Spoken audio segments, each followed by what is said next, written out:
so deeply honored and humbled to be here with all of you today. This is my first in-person Muslim convention, and I just love being able to say hello to people and hug people and be together. And I hope that we get to do this again in a few weeks at Mass Ikna. Who's coming to Mass Ikna? All right. You all know me very well. I am a proud daughter of Palestine, Bint al-Bire. How many Bedawi are in here? I mean, we all have village pride. We're a lot, we understand. But I like to make sure I know where my Bedawi are at everywhere I go.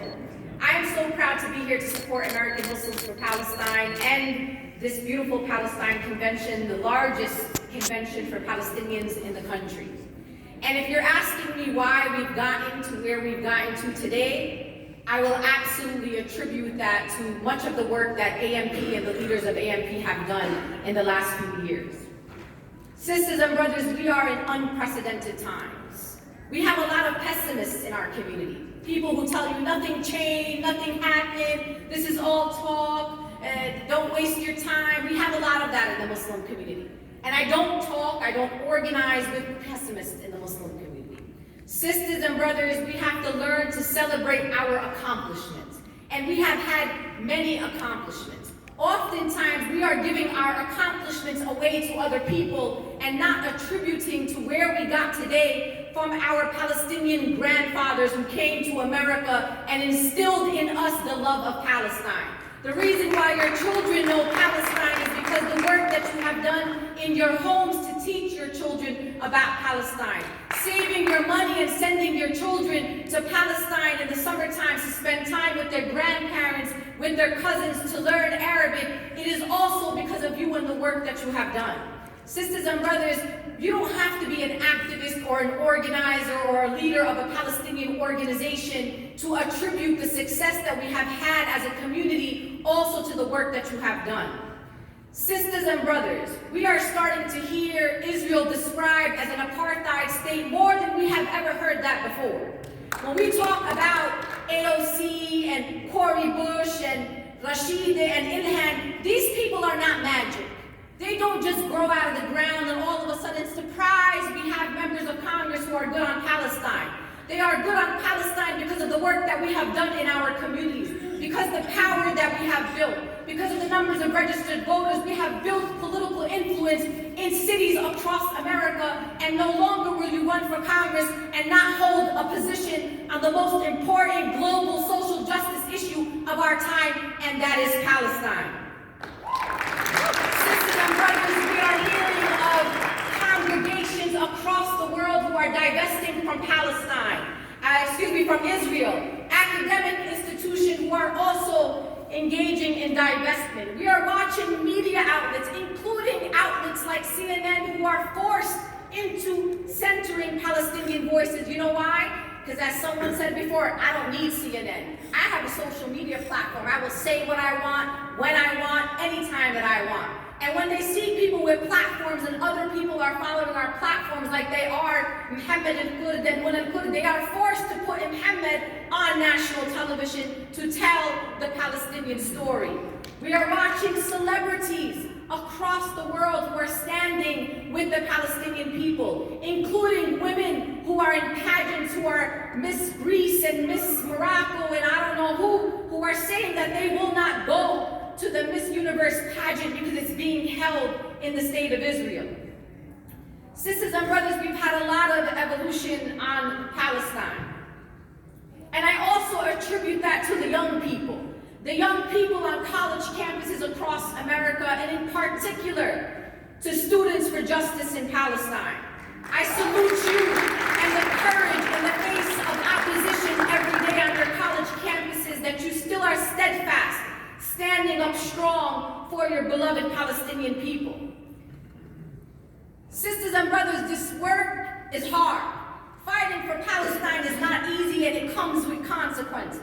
Trust me, if it was easy, everybody would be fighting for Palestine, and Palestine might even be free by now. But this work is difficult, and it also comes with consequences. And many people in our communities will tell you consequences. People have been fired from jobs. People have been refused tenureships. as professors. Some people haven't gotten scholarships because of their stance on Palestine. People have lost financial opportunities because of their stance on Palestine. And I tell every single one of those people, and I tell you all, it is worth it. Nothing that you will endure, no intimidation that you will endure, no financial loss that you will endure, will be anything compared to Palestinians living under military occupation or living under siege in Gaza. Sisters and brothers, I always wonder when we talk about Palestine in the Muslim community, right? Or even in the Palestinian community. We expect our country to be good on this issue. You know, we live in America. Sisters and brothers, you live in a country where people are fighting for health care. You live in a country where people are still fighting for voting rights. You live in a country who stood with South Africa in the time of apartheid. You literally live in a country that is always, almost always, on the wrong side of history, whether you look in South America or in Central America. Why do we think that this country is going to be magically good on an issue like Palestine? Anytime this country has ever done anything right, it is because the people rise up. It's because the people organize. It's because the people put pressure on this U.S. government to do the right thing. Politics in America is never about morality. It's never about the right thing. In this country, we practice the politics of consequences. If I am a member of Congress and I'm going to do a vote on the House floor, the question I ask myself is, what consequences will I get if I make this vote? You, my Palestinian community, my Muslim community, have to become the consequences for these members of Congress. Those members of Congress, when they vote against the Palestinian people, have to think to themselves, damn, next time I may not be reelected. I may not raise enough money. I may not have a job in Congress. This is how politics works in America. Politics is dirty in this country. Politics is corrupt in this country. So for us to believe that anybody who goes to Congress is really going to go and work in some moral space, one that is centered on human rights, is ridiculous. Because this country has never operated a government by centering human rights. So what I ask all of you to do, sisters and brothers, is to celebrate where we are today, to celebrate our wins today, to think about the Cori Bushes of the world in politics and pray for 10 more Cori Bushes and 20 more Rashidas, and to continue to support people politically. Oftentimes in the Muslim community, you'll go to a fundraiser and they'll raise $3 million for Yemen or $3 million for Syria, and I want you to do that. I believe in humanitarian work. I support humanitarian organizations. But we have enough money in our Palestinian American communities that we need to take those same millions of dollars and we need to put it into politics in America. Because in this country, it's about money and it's about votes. They don't know other language. So this do the right thing and justice for Palestine, that works in the streets, it doesn't work in the suites, and it does not work in Congress.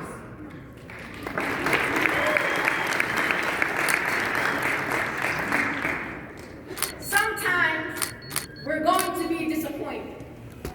And here's what the Palestinian American and Muslim American community does sometimes.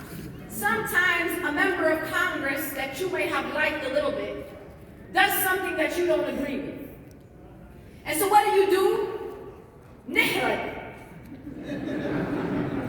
Wallah, alaw absar shu. I'm not going to support them again. I'm not going to do this again. I'm not going to do that again. This is not what the Palestinian people in Palestine teach us.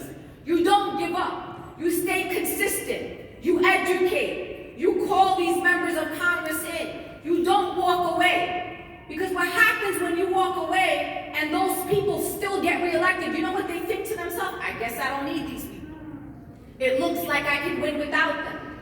So what I'm asking you all today, that we can be principled and we can wholeheartedly stand with our Palestinian sisters and brothers in Palestine. And we will never give up our own principles. But I ask you also to be strategic politically.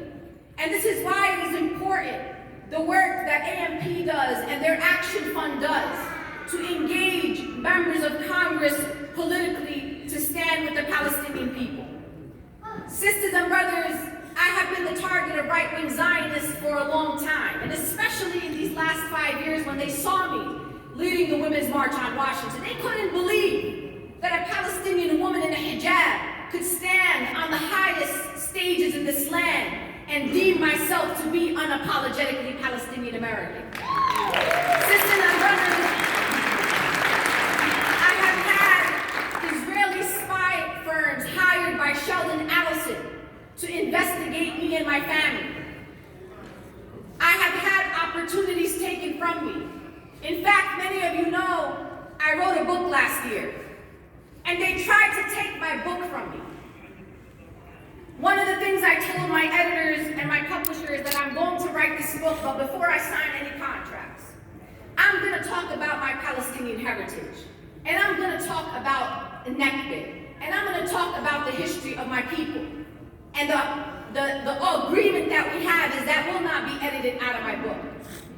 And I also told them that in every library in America, in every bookstore in America, there will be a Palestinian woman in a hijab on the front page of a book. And so I want you, sisters and brothers, to believe that your story is important, to tell your story, to not be in despair when you lose an opportunity or something that you believe that you deserve. Sisters and brothers, it is worth it. You know why? Because you know what is bigger than right-wing Zionists? God is bigger. So every time they've taken something from me, sisters and brothers, Allah blessed me 20 times more. Because we are a people of faith. We have something much bigger. Sisters and brothers, I will end by telling you all, and I believe this from the deepest of my heart, that we are our great, great, great grandmother's wildest dreams manifested. Our ancestors dreamed that one day we would go to the ghurba and we will build political power and we will educate ourselves and we will build wealth and we will build generations of Palestinian children who still call for Palestine. And one day, because of our collective efforts, we will push this nation to be on the right side of history and to alleviate harm and suffering against our people. And in this lifetime, because of you,